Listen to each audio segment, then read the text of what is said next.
Bonjour à tous et bienvenue sur Corrèze Télévision pour de nouvelles initiatives en Corrèze. Je suis aujourd'hui avec Gisèle Gréau. Bonjour Gisèle. Bonjour. Alors Gisèle, vous faites partie d'une association, la Petite Belette, avec 7 membres de Orniac-sur-Vézère, où vous vous êtes mis comme défi de relancer une épicerie, un café associatif à Orniac. Orniac, c'est quoi, c'est où? Alors, c'est quoi? C'est un très joli petit village déjà. C'est où? Bah, ça se situe, on va dire, entre Objat et Vigeois. C'est pas non plus très loin de Pompadour, donc c'est vraiment un petit coin très, très joli, très sympathique. Et je le disais, donc avec vous êtes 7 habitants d'Orniac et vous voulez relancer une épicerie, un café associatif. Pourquoi? Pourquoi? Parce qu'il n'y a pas du tout de commerce dans ce village depuis de nombreuses années. Donc, il faut faire à peu près 15 kilomètres pour aller faire ses courses, ce qui n'est pas forcément toujours pratique. Même si on a une voiture, on n'a pas forcément le temps de le faire, ou on aimerait bien pouvoir aussi croiser un peu des gens qu'on connaît, des gens du village. Donc, il y a ce plaisir-là d'avoir à la fois des produits un commerce de proximité avec des produits simples mais bon. Et je crois qu'il y a des gens qui ont des nouveaux besoins. Voilà. Donc, ce sont les discussions, en fait, entre plusieurs personnes qui ont déclenché cette idée de se dire, mais pourquoi on ne pourrait pas créer une association avec des bénévoles?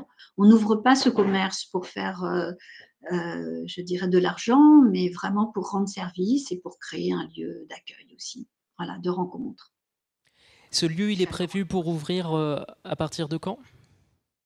Alors, on avait fixé la date du 21 mai, mais il nous semble que ça va peut-être être un tout petit peu tôt, vu les circonstances. Les travaux ne sont pas totalement terminés, les choses ont pris un peu de retard. Donc, ça sera peut-être début juin, mais ça sera de toute façon quand même très bientôt. Quelles sont les réactions? Est-ce qu'on vous prend un peu comme une bande de fous qui essayait de faire quelque chose? Ou est-ce que justement c'est enfin quelque chose qui arrive? Bah, je crois que les réactions, elles sont multiples et puis elles sont déjà changées, d'après ce qu'on entend, en fait. Je pense qu'au départ, oui, c'était un peu peut-être c'était étonnant où tout le monde se disait: «Ah non, mais ça va pas marcher». Il y avait un petit peu ce discours-là: «Ça va pas marcher», parce que tous les gens pensaient à un commerce traditionnel et à partir du moment où ils ont vu que les travaux commençaient, qu'il y avait une réalité, qui se mettait en place et puis qu'on a commencé aussi à discuter, à parler un petit peu plus, du projet, bah, là, je crois qu'il y a beaucoup de sourires et des gens qui viennent nous voir, qui passent dans la journée, taper au carreau pour, voir l'avancée des travaux, qui posent des questions et il y a une curiosité.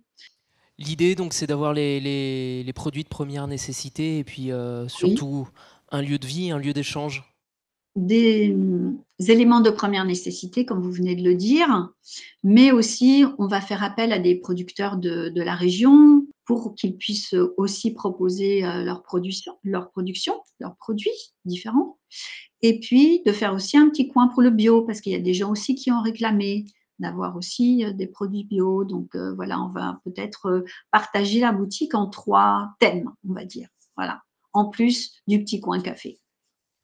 Très bien, donc je rappelle, pour vous aider, pour donner un petit coup de pouce, c'est sur la plateforme Helloasso jusqu'au 30 mai.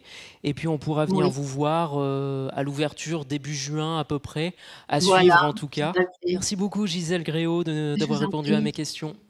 Et puis on se retrouve très vite pour de nouvelles initiatives en Corrèze.